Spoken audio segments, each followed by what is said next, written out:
Bismillahirrahmanirrahim. Assalamualaikum warahmatullahi wabarakatuh. Kami dari kelompok 3 akan membawakan materi tentang pengertian dan fungsi etika profesi advokasi. Untuk yang pertama kita akan mempelajari sejarahnya.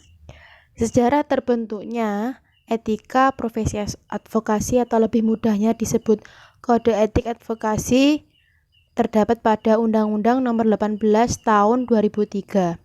Bermula dari keinginan advokat agar hak-hak dan kewajibannya mendapatkan perlindungan hukum.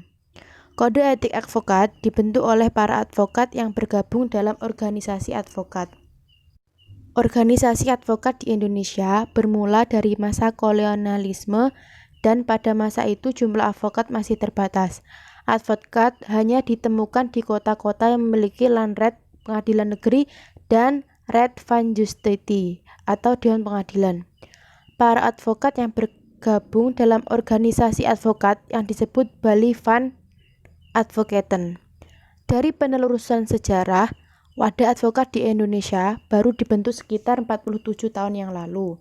Tepatnya pada tanggal 4 Maret 1963 di Jakarta pada saat dilakukan seminar hukum nasional di Universitas Indonesia. Wadah advokat tersebut adalah Persatuan Advokat Indonesia yang disingkat PAI yang disusul dengan pembentukan organisasi PAI di daerah-daerah. Baik, materi kedua yaitu definisi kode etik advokasi. Kode etik merupakan prinsip-prinsip yang menyatukan moral yang melekat pada suatu profesi sesuai kesepakatan yang disusun secara sistematis.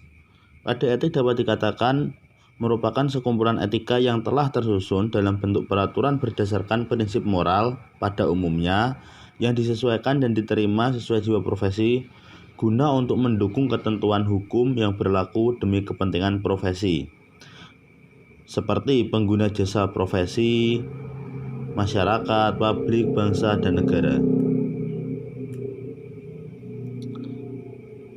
Banyaknya penyandang profesi juga menghindari kesalahan profesi tanpa ada pertanggungjawaban, terutama profesi-profesi yang berhubungan dengan ilmu hukum seperti advokat, hakim, jaksa, dan sebagainya. Adapun faktor-faktor yang mendukung dibentuknya kode etik secara baku karena tuntutan masyarakat yang makin kompleks dan kritis sehingga ada kepastian hukum. Menurut Holloway, dikutip dari Siddhartha, kode etik itu memberi petunjuk untuk hal-hal sebagai berikut: hubungan antara klien dan penyandang profesi, pengukuran dan standar evaluasi yang dipakai dalam profesi, penelitian dan publik, penerbitan profesi, konsultasi dan praktik pribadi, tingkat kemampuan kompetensi yang umum, administrasi, personalia, standar-standar untuk pelantikan. Selanjutnya yaitu fungsi kode etik advokasi. Seperti yang dijelaskan sebelumnya bahwa kode etik memiliki standar etika tersebut yang terkandung pada beberapa tujuan atau fungsi, yaitu untuk pertama, menjelaskan dan menetapkan tanggung jawab kepada klien, lembaga atau institution, dan masyarakat pada umumnya. Yang kedua, membantu menyandang profesi dalam menentukan apa yang harus mereka perbuat kalau mereka menghadapi dilema-dilema etis dalam pekerjaannya.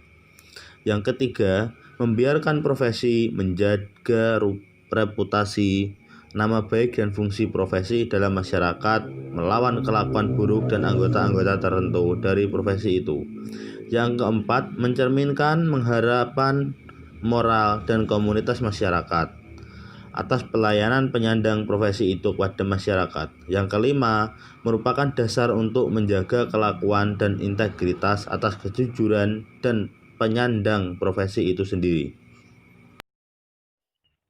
Oke, cukup sekian dari kami. Apabila ada salah kurangnya mohon dimaafkan. Wassalamualaikum warahmatullahi wabarakatuh.